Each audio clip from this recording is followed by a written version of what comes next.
ऐसा फ्लैग क्यों main stream में ला रहे हैं जिसकी मुताबिकत ही फ्रांसीसी फ्लैग के साथ हो रही है। इंडिया का फ्लैग है, उसके ऊपर एक नुक्ता लगा दे और उसके बाद वो कहे कि जी मैं GHQ के सामने ले रहा कि जी ये तो मेरी NGO का फ्लैग है। भाई कोई तुकबंदी है फिर तो मैं बताता बाजवा ये जितने भी हैं कि जी ये NGO किसे कहते हैं। अच्छा, एक चीज़ देखने में आई कि मारवी सरमद जिसको पिछले साल बहुत हाइप मिली थी मीडिया की तरफ से, इस साल वो मंजर-ए-आम से गायब रही। इसकी क्या वजह है? उसने ट्वीट की कि जी मुझे जिनसी हरासा करने की धमकी मिल रही है।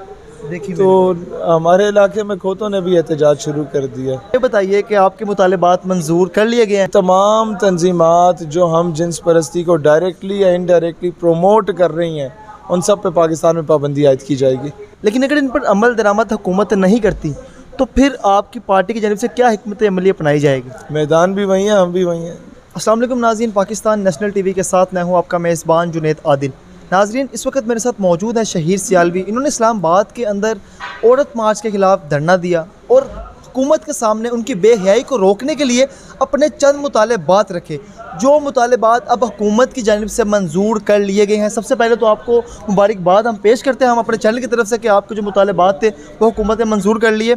उसके बाद अब जो इनके मुज़ाकरात हैं वो कामयाब हुए हैं। इस हवाले से इनसे बात करते हैं। अस्सलाम वालेकुम। वालेकुम अस्सलाम व रहमतुल्लाह। सबसे पहले तो आप मुझे ये बताइए कि आपके मुतालेबात मंजूर कर लिए गए हैं, तो इस वक्त क्या एहसासात और जज्बात हैं आपके? ये मुज़ाकरात का कोई 6-7वां फेज़ था।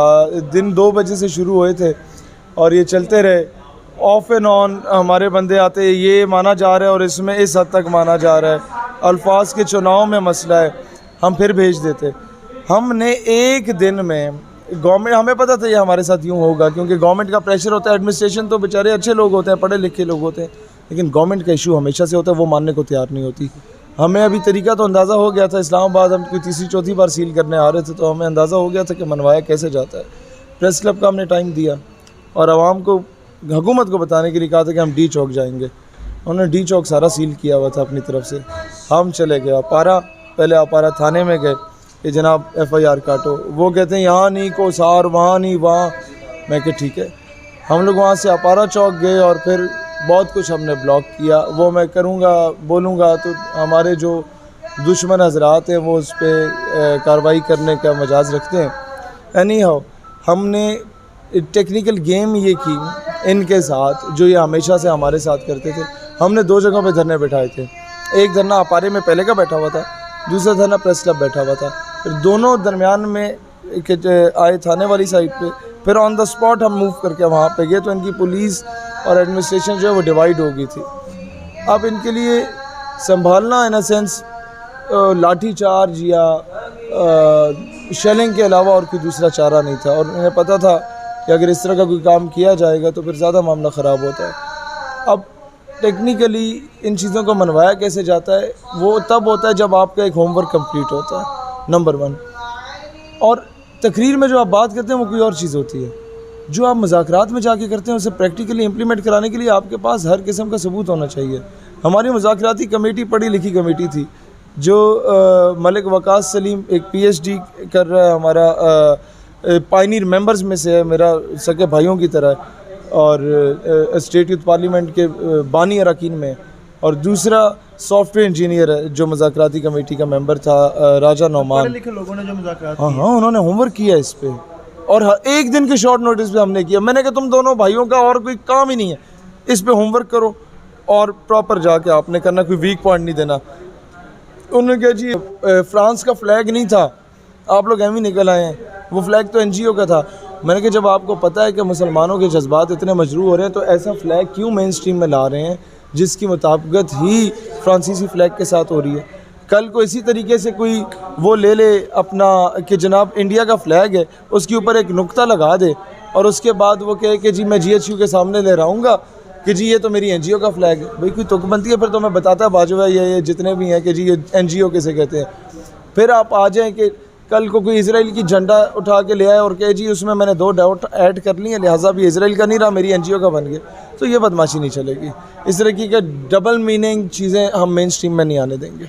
जो मुतालिबात मंजूर किए गए आपके, हमारे चैनल के तवस्सुत से आप आवाम को ज़रा बता दें। वो सबसे पहला मुतालबा जो कि हमारे वहमो गुमान में नहीं था, हमने रखा तो था लेकिन जो 9 घंटे हमारा धरना चलता रहा वो 3 बजे ख़त्म हो जाना था, 2 बजे आके हमने इस पे अड़े रहे वो हम नोटिफिकेशन लेके उठे कि तमाम तंजीमात जो हम जिन्स परस्ती को डायरेक्टली या इनडायरेक्टली प्रोमोट कर रही हैं उन सब पे पाकिस्तान में पाबंदी आयद की जाएगी। शेर भाई, हज़रत लूत की कौम के ऊपर अजाब आया था, इस वजह से ये लोग सबक क्यों नहीं सीखते इस तरह की मिसालों से भी? इनकी तरबियत में फुकदान है, कई लोगों के वालिदैन का कसूर होता है या उन दोनों में से किसी एक का कसूर होता है, तो इसलिए ये लोग नहीं समझते। अब इशारतन मैं बहुत बड़ी बात कर गया।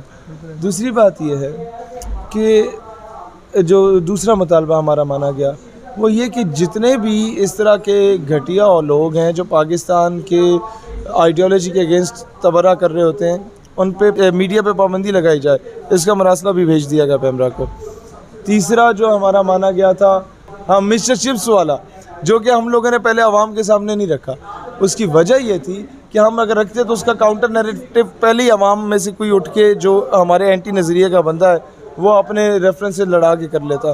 तो हमने ये तोहफ़ा दिया आवाम को कि इंशाल्लाह अगली बार मिस्टर चिप्स आप नहीं पढ़ेंगे और अल्लाह करे कि गवर्नमेंट ये इम्प्लीमेंट कर ले। इस पर मुतालबात आपके मान लिए गए, लेकिन अगर इन पर अमल दरामद हुकूमत नहीं करती तो फिर आपकी पार्टी की जानिब से क्या हिकमत अमली अपनाई जाएगी? मैदान भी वही है, हम भी वही हैं। फिर से दोबारा एक नया धरना, फिर कुछ और काम करेंगे। हम लोग बार बार एक ही चीज़ को नहीं करते। हम लोग जब भी आते हैं ना, हम लोग 3 या 4 प्लान्स लेके आते हैं मैदान में। प्लान ए नाकाम तो प्लान बी। हाँ, प्लान बी। और हम लोगों का अमूमन प्लान सी तक नहीं पहुंचना पड़ता, बी पे कामयाबी हो जाती है अल्हम्दुलिल्लाह। मुतालबात मंजूर होने के बाद जितनी भी लिबरल खवातीन हैं उनको अब क्या कहेंगे आप?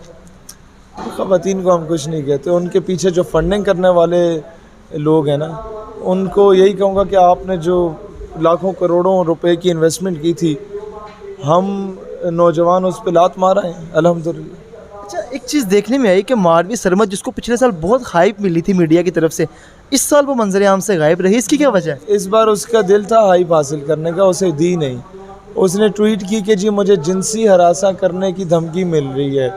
देखिए, तो हमारे इलाके में खोतों ने भी एहतजाज शुरू कर दिया कि हर मर्द इसको जिनसी हरासा करने की धमकी देंगे। कोई तुक बनती है।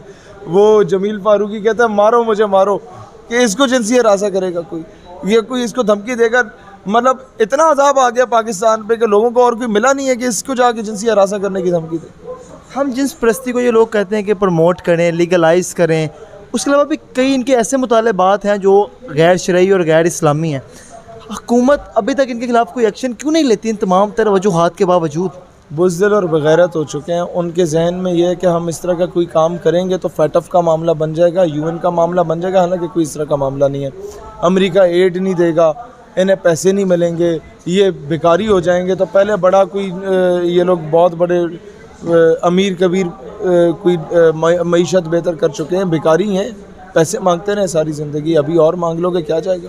लेकिन इन लोगों ने जो इनकी प्रायोरिटीज़ हैं उसमें पाकिस्तान की आइडियोलॉजी नहीं है। अगर होती ना तो इनको 2-2 लगाते, इनकी लकों पे लितर, बंदे के पुत्र बन के वहाँ बैठे होते। इनसे अच्छे वो ख्वाजा सरात थे जो हमारे साथ कल निकले। उन्होंने कहा मेरा जिस्म अल्लाह की मर्ज़ी, मेरी मर्ज़ी होती तो मैं मर्द पैदा हो जाता या औरत पैदा हो जाती। जो बात की जाती है कि इन लोगों को फंडिंग मिलती है, इट मीन्स कि जो अल्टीमेट फंडिंग है वो गवर्नमेंट को भी मिलती होगी फिर जो के खिलाफ एक्शन ना लेने की। इस हमाम में सब नंगे हैं, सारे कमीशन की गेम है।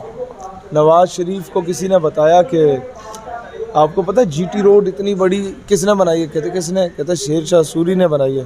अच्छा, उस तो बड़ा कमीशन खाता उसी। कि इन लोगों की जहन में चली ये चीज़ें नहीं है। दूसरा मिस्टर 10% बैठा हुआ है। तीसरे के ख़िलाफ़ जो वज़ीर आज़म है, इसके ख़िलाफ़ अगर आपके पास करप्शन का सबूत नहीं भी है ना तो इसकी काबीना में सारे चोर डाकू लुटेरे बैठे हुए हैं, इस्तेमाल शुदा लोटे बैठे हुए हैं। तो what do you expect from them कि ये पाबंदी लगाएंगे? No, not at all. आइंदा के लिए स्टेट यूथ पार्लियामेंट जो पार्टी है उसका क्या लाहे अमल? पार्टी नहीं है, ये तो यूथ ऑर्गेनाइजेशन है। तो लाहे अमल क्या है इसका? इसी तरीके से चलते रहेंगे इंशाल्लाह ताला और दबंग अंदाज में शट अप कॉल देंगे जो मैदान में आएगा उसको। मतलब नाक में दम करके रखना है इन बेहया औरतों में? ना ना ना ना, बेहया औरत हो या नामर्द किस्म का मर्द हो या कोई भी हो, मसला औरत से नहीं है। औरत तो वो माँ है जो गीले बिस्तर पे सो जाती है और बच्चे को सूखे हुए बिस्तर पे सुला देती है। औरत तो मैंने पहले भी अर्ज़ किया कि वो बहन है जो जेवर बेच देती है अपने भाई की पढ़ाई के लिए। औरत वो बेटी है कि जब बेटा बाप का ख्याल नहीं रखता तो वो छुट्टी लेके मैके आ जाती है। तो औरत तो बहुत, मैं समझता हूँ, मोतबर मोहतरम किसी को अगर कहा जाए तो वो औरत है। ये वो औरतें नहीं हैं, ये तवाइफ़ है। और तवाइफ़ों में भी एक उनके कोई उसूल होते हैं कि वो चार दीवारी के अंदर रहते हैं। किसी की मजबूरी भी होती होगी, किसी को मिसयूज़ किया जाता होगा। ये अजीब तवाइफ़ हैं कि सड़क पे नंगा फिरना चाहते हैं, तो इनको मैं औरत नहीं कहूँगा, ये औरत की तज़लील है। बहुत शुक्रिया। मेरे साथ इस वक्त शहीर सियालवी साहब मौजूद थे और इनके जो मुतालबात थे वो इन्होंने हुकूमत के सामने रखे। हुकूमत ने वो मुतालबात इनके मान भी लिए। अल्लाह करे कि जो मुतालबात इनके माने गए हैं हुकूमत उनके ऊपर एक्शन भी ले। उसके लिए अपने मेज़बान जुनैद आदिल को दीजिए इजाज़त। अल्लाह निगहबान।